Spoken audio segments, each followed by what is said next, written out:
रामचरितमानस के लंका कांड से हनुमान जी के अनेक रूप कैसे प्रकट हुए, जिन्होंने श्री राम जी को घेर लिया, और विभीषण ने श्री राम जी को ऐसा क्या बताया जिसको सुनकर श्री राम जी ने पल भर में रावण का संहार कर दिया। पिछले वीडियो में हमने आपको बताया कि सीता जी ने त्रिजटा से पूछा कि रावण कैसे मरेगा, तब त्रिजटा ने रावण का किस प्रकार मरना सीता जी को बताया। आज हम आपको आगे की कथा सुनाएंगे। शंकर जी कहते हैं, हे पार्वती, जब रावण की माया से भूत पिशाच योगनिया एक हाथ में तलवार दूसरे हाथ में खोपड़ियां लेकर प्रकट हो गए, वे पकड़ो मारो शब्द बोल रही हैं, वे मुंह फैलाकर दौड़ती हैं, तब बानर और भालू भागने लगे।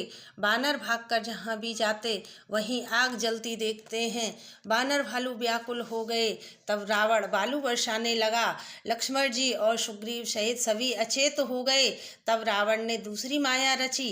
रावण ने बहुत से हनुमान प्रकट किए जो पत्थर लिए हुए दौड़े। जब माया से प्रकट हनुमान जी के रूपों ने चारों ओर से श्री राम जी को घेर लिया, तब श्री राम जी ने क्रोध करके एक ही बाण में छल भर में सारी माया हर ली। उसी चरित्र के कुछ गुणगण की कथा मंदबुद्धि तुलसीदास जी ने कही है। सिर और भुजाएं बहुत बार काटी गईं, पर रावण मरता ही नहीं। तब श्री राम जी ने विभीषण की ओर देखा। शंकर जी कहते हैं, हे पार्वती, जिनकी इच्छा मात्र से काल भी मर जाता है, वही प्रभु श्री राम सेवक की प्रीति की परीक्षा ले रहे हैं। तब विभीषण ने कहा, हे सर्वज्ञ चराचर के स्वामी, सुनिए, रावण के नाभि कुंड में अमृत का निवास है। हे नाथ, रावण उसी की बल पर अब तक जीता है।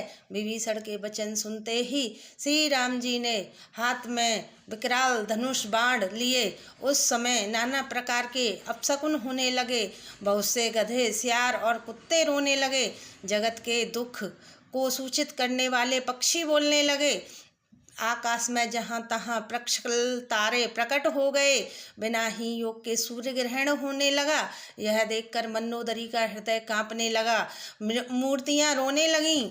आकाश से वज्रपात होने लगे। आकाश में देवता व्याकुल होकर जय जय पुकारने लगे।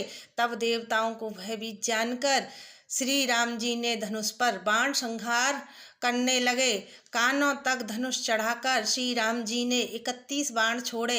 एक बाण से रावण की नाभि के अमृत कुंड को सोख लिया। दूसरे 30 बाण कोप करके रावण के सिर और भुजाओं में लगे। बाण सिर और भुजाओं को लेकर दौड़ चले। सिरों और भुजाओं से रहित धड़ पृथ्वी पर नाचने लगा। धड़ प्रचंड वेग से दौड़ा, जिससे पृथ्वी धंसने लगी। तब श्री राम जी ने बाण मारकर उसके 2 टुकड़े कर दिए। मरते समय रावण बड़े जोर से गरज कर बोला, राम कहाँ हैं? मैं ललकार कर उन्हें युद्ध में मारूं। रावण के गिरते ही पृथ्वी हिल गई। रावण धड़ के दोनों टुकड़ों को फैलाकर बानर भालुओं के समूह को फैलाता हुआ पृथ्वी पर गिर पड़ा। रावण की भुजाएं और सिरों को मंदोदरी के सामने रखकर रामबाण वहां चले जहां श्री राम जी थे। सब बाण जाकर श्री राम जी के तरकस में प्रवेश कर गए। यह देखकर देवताओं ने नगाड़े बजाए। रावण का तेज प्रभु श्री राम जी के मुख में समा गया। यह देखकर शंकर जी और ब्रह्मा जी प्रसन्न हुए। ब्रह्मांड भर में जय जयकार की ध्वनि भर गई। देवताओं और मुनियों के समूह फूल बरसाते हैं और कहते हैं, श्री राम की जय हो, श्री राम की जय हो।